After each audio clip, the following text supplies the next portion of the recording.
Guten Abend. Willkommen zurück am Geschichtenfeuer. Hier, mitten in der Natur, an diesem magischen Kraftort, den ich auch gerne Eldamar nenne. Um diesen Ort stehen viele mystische Sagen und Legenden im goldenen Buch der Geheimnisse. Sie spielen lediglich in unterschiedlichen Zeitaltern. Doch der Ort ist immer derselbe. Ich muss nur noch kurz die richtige Seite aufschlagen. Und da haben wir es auch schon. Diese Geschichte hier spielt in unserem Zeitalter.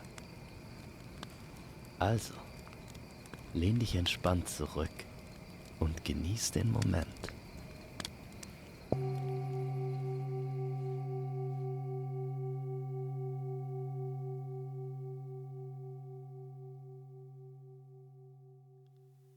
Es ist ein wundervoller Tag im Frühling. Die Sonne steht hoch zwischen Schäfchenwolken am azurblauen Himmel. Ein leichter Wind weht durch die Wälder und Wiesen. Mirelle läuft barfuß über den sonnenbesprenkelten Waldweg. Erleichtert atmet er tief ein und aus. Die ganze Last der letzten Woche fällt von ihm ab. Er hat einen neuen Job in einer neuen Gegend angefangen. Die ganze Woche schon wollte er losziehen und das riesige Naturschutzgebiet nicht weit von seinem neuen Zuhause erkunden. Heute ist es endlich soweit. Er nimmt keinerlei Gepäck auf seine Wanderung mit. Lediglich sein Paar Schuhe hält er in der linken Hand. Er trägt eine braune Hose und einen dünnen grünen Pullover, dessen Ärmel er bis zur Ellenbeuge hinaufgeschoben hat. Bei angenehmen 20 Grad genießt er jeden Schritt auf dem weichen Waldboden, über dem noch das Laub vom letzten Herbst liegt. Über Wurzeln und Moos geht er immer tiefer in den Wald hinein. Viele der Bäume sind schon dabei, ihr grünes Sommerkleid anzulegen. Manche lassen sich auch noch Zeit. Mirelle legt seine Schuhe ab und geht zu einem der noch kahlen Bäume. Bedächtig legt er die Hand auf den Stamm. Über die raue Rinde streichend schaut er durch das Blätterdach in den Himmel hinauf. Inzwischen sind graue Wolken aufgezogen und verdecken die wärmende Sonne. Hätte ich doch bloß einen Poncho mitgenommen und meinen Rucksack. Nein, ich wollte so kommen, wie ich bin und mich ganz auf die Natur einlassen.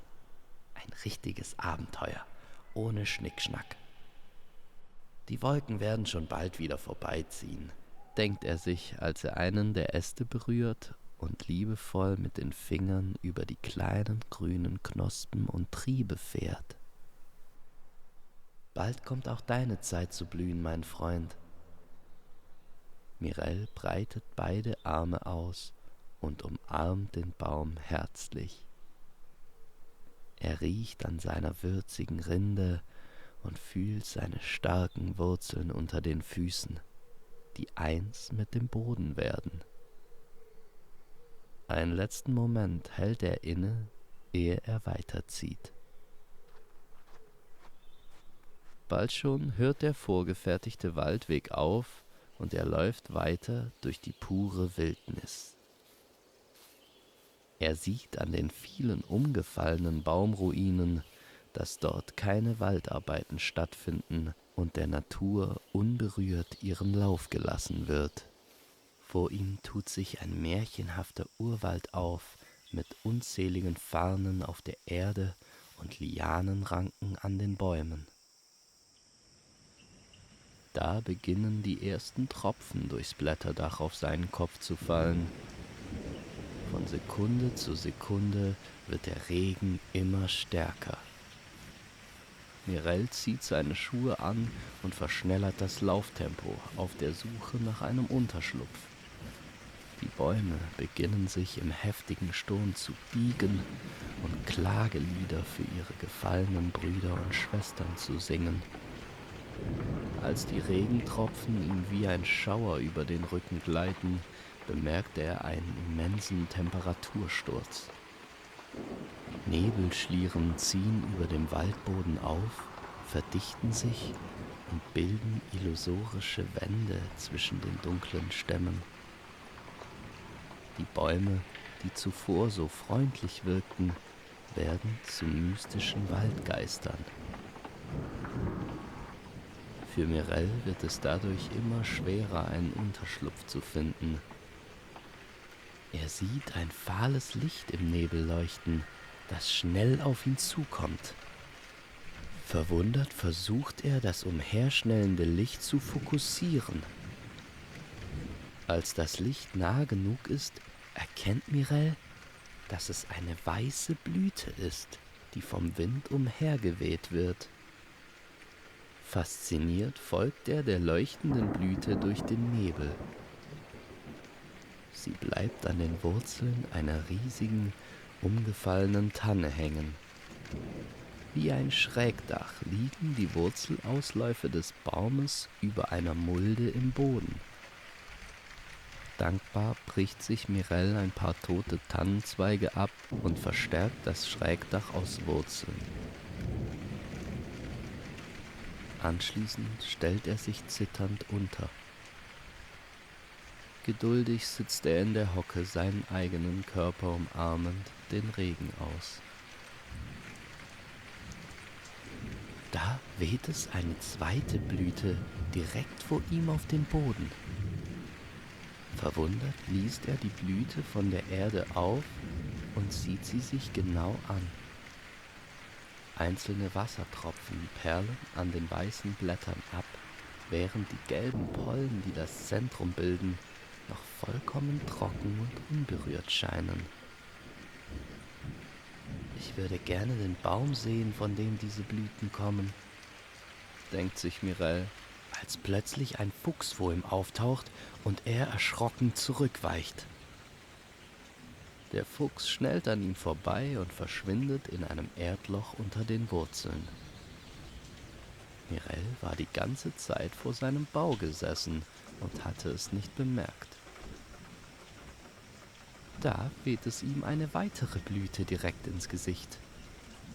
Verdutzt streicht er sich die Blüte von der nassen Wange. Noch eine? Im nächsten Moment steht ein wunderschöner Pfau vor ihm und breitet sein Federkleid aus. Verwirrt blickt Mirel in 1000 Pfauenaugen. Schließlich besinnt er sich und verscheucht den Pfau, da er Angst hat, dass der Fuchs ihn erwischen könnte. Als er wieder zu seinem Unterschlupf zurückkehrt, sind gleich 2 neue Blüten da und auch 2 neue Tiere. Dieses Mal sind es 2 Eichhörnchen, die zusammen an einer Haselnuss knabbern. Kann ich mich wieder unterstellen? Ich will euch nichts tun. Die Eichhörnchen ergreifen direkt die Flucht, als Mirel sich zu ihnen gesellen will. Okay, dann halt nicht. Macht's gut. Als nächstes weht es ganze 3 Blüten zu ihm hinein. Mirel hat extra das Erdloch vom Fuchsbau freigelassen, aus dem der Fuchs jetzt wieder späht. Er wittert Beute, da sich eine 3-köpfige Hasenfamilie auf sie zubewegt. Mirel ist im Zwiespalt. Will ich wirklich tatenlos zusehen, wie der Fuchs sich die Hasen schnappt? Oder gebe ich den Hasen ein Zeichen und mache mir dadurch den Fuchs zum Feind? Mir ist hier langsam wirklich zu viel Trubel. Noch bevor Mirel eine Entscheidung treffen muss, weht es eine weitere Blüte zum Unterschlupf. Auf einmal zeigt sich ein majestätischer Hirsch. Herausfordernd präsentiert er sein Geweih und vertreibt Mirel und die Hasen, während der Fuchs wieder lautlos in seinem Bau verschwindet. Danke, lieber Hirsch, das war mein Zeichen. Ich wollte sowieso losziehen. Mirel macht sich auf die Suche nach dem Heimweg. Der Regen ist zwar inzwischen schwächer geworden und die Temperatur wieder etwas wärmer, aber der Nebel verschleiert immer noch den Wald.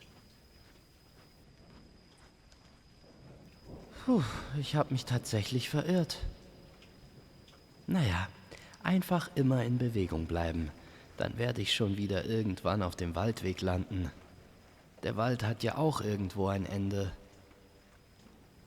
Oder? Der Nebel rückt näher, und doch erreicht er ihn nicht.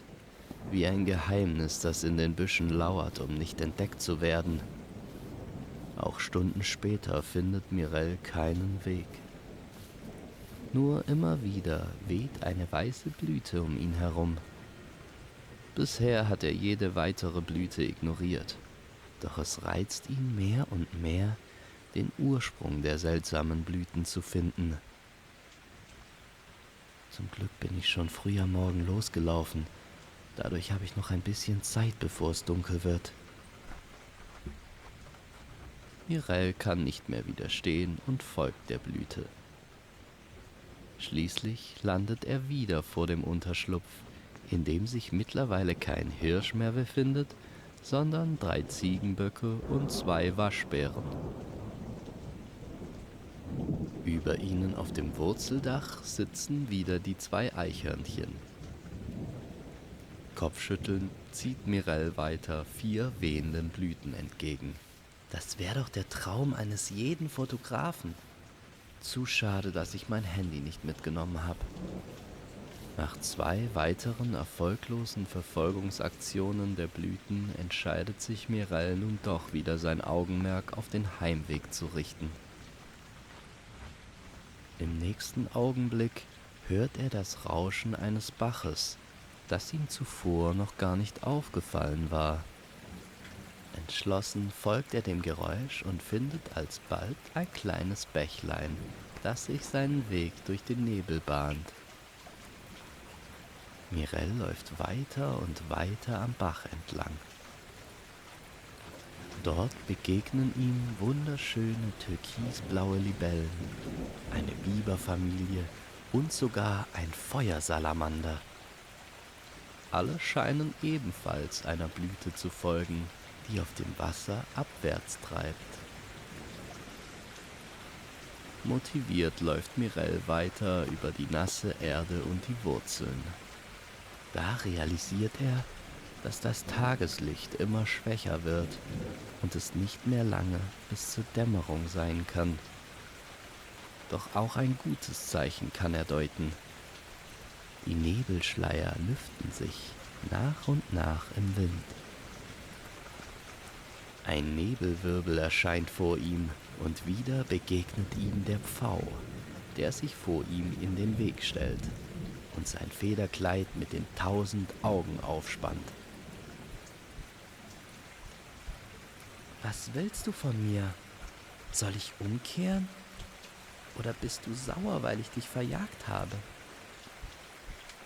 Ein Strahl der roten Abendsonne fällt durch das Blätterdach und der Pfau beginnt wie ein Stern zu glitzern.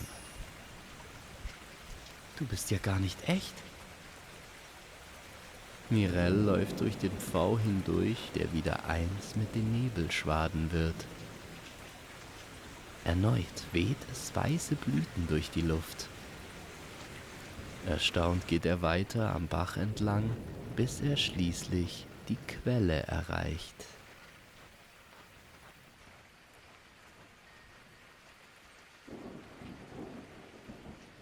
Wie angewurzelt bleibt er an den Ufern eines dunkelgrünen Waldsees stehen. Der Nebel verdichtet sich wieder über der Wasseroberfläche.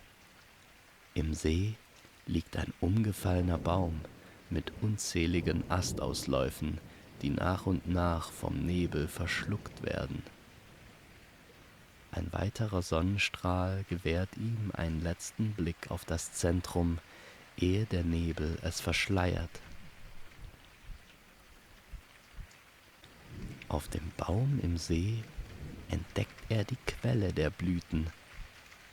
Dort tänzelt ein seltsames Wesen mit dem Unterkörper und dem Federkleid eines Pfauen und dem Oberkörper eines Menschen.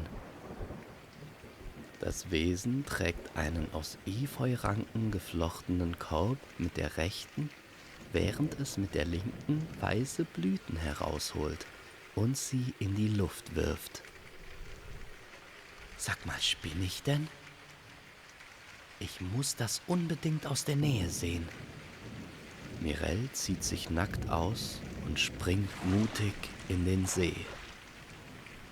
Als er die Mitte des Sees erreicht und sich an einem der Äste festhalten will, hilft ihm das seltsame Wesen auf den Baumstamm hinauf. Beinahe fällt Mirel vor Schreck direkt wieder in den See. Statt eines Mundes hat das Wesen einen gelben Schnabel. Hallo, wer bist du denn? Ich bin Mirel. Ach so, ja, Mirel, jetzt okay. Und wer oder was bist du? Ich bin Nebelblüte. Wesen wie mich nennt man Waldaugen. Unser Leben ist kurz. Wir kommen und wir gehen mit dem Nebel. Was? Wieso verschwendest du dann deine Zeit mit Tanzen und Blütenwerfen? Nicht verschwenden, verschenken. Das ist der Sinn unseres Daseins. Wir helfen allen Wesen im Wald, durch den Nebel zu gehen. Ich habe mich aber trotzdem verirrt und der Unterschlupf war sehr chaotisch. Und doch hast du die Linie im Chaos gefunden. Als dein Sinn des Sehens dich im Stich gelassen hat, hast du auf den Bach gehört, nicht wahr? Ja, stimmt. Dann wolltest du mich die ganze Zeit hierher führen? Zuerst bist du den Blüten gefolgt, dann bist du mir gefolgt. So wie du zuerst nur gesehen, dann gehört und dann gespürt hast. Nur so konntest du die Zeichen richtig deuten und den Weg zu mir finden. Jetzt komm, nimm meine Hand und ich zeige dir deinen Weg nach Hause. Wir haben nicht mehr viel Zeit, bis der Nebel geht und ich sterbe. Mirel sieht Nebelblüte tief in ihre Augen. Sie sind so voller Vertrauen und Mitgefühl, dass ihm wehmütige Tränen kommen. Weine nicht um mich. Ist mein Leben auch kurz, ist es doch voller Sinn. Nebelblüte führt Mirel sicher an der Hand durch den finsteren Wald. In der anderen Hand trägt sie immer noch ihren Korb mit den Blüten, die während des schnellen Tempos teilweise von allein herauswehen und wie kleine sprühende Funken die Waldnacht erhellen. Sie erreichen in Windeseile die Wiesen vor den Wäldern, über denen die letzten Nebelfäden hängen und die Ähren küssen.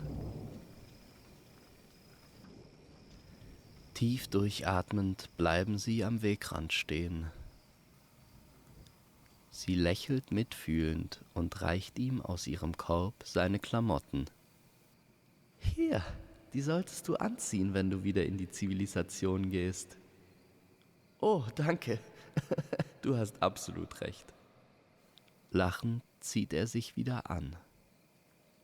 Doch er ist auch gleichzeitig traurig, weil er spürt, dass Nebelblütes Zeit zu Ende ist.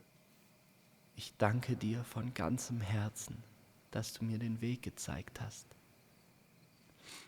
Leb wohl, Nebelblüte. Mirel faltet die Hände vor der Brust und verbeugt sich tief vor Nebelblüte, während eine seiner Tränen auf den Boden tropft. Mit dem Korb in der Ellenbeuge hängend, legt sie die Hände vor der Brust zusammen und verneigt sich auch. »Bitte nicht weinen. Es hat vorhin schon genug geregnet. Es war mir eine wahre Freude, dich kennenlernen zu dürfen, Mirelle. Leb wohl.« Mit dem letzten Windwirbel löst sich Nebelblüte in der klaren Sternennacht auf. Eine warme Brise weht Mirelle durch die Haare und trocknet seine Klamotten, während er seinen Heimweg antritt.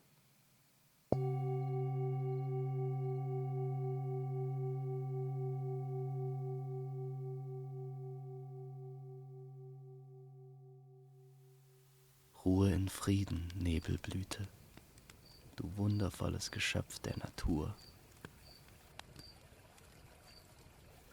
Du fragst dich, wie ich auf diese Geschichte gekommen bin? Führe dir dazu das Wort Nebel vor Augen. Genau, wenn man es spiegelt und rückwärts liest, wird es zum Wort Leben. Beide Worte sind in einer geheimnisvollen Tiefe miteinander verbunden, was ich zu Eldamar sehr passend finde. So, für uns ist es jetzt auch Zeit, den Heimweg anzutreten. Die Kälte nimmt zu und das Feuer ist auch schon fast erloschen. Es hat wieder angefangen zu regnen. Zum Glück habe ich diesen wunderbaren Regenponcho, den man auch als Notfalltarp wie ein Schrägdach aufspannen kann. Ein Wunder, dass ich überhaupt ein Feuer anbekommen habe. Heute war es den ganzen Tag sehr regnerisch. Also, dann machen wir uns mal auf den Weg.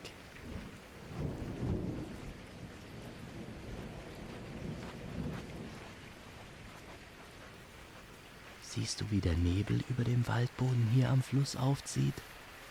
Wer weiß, vielleicht wird uns ja auch ein Waldauge den Weg nach Hause zeigen.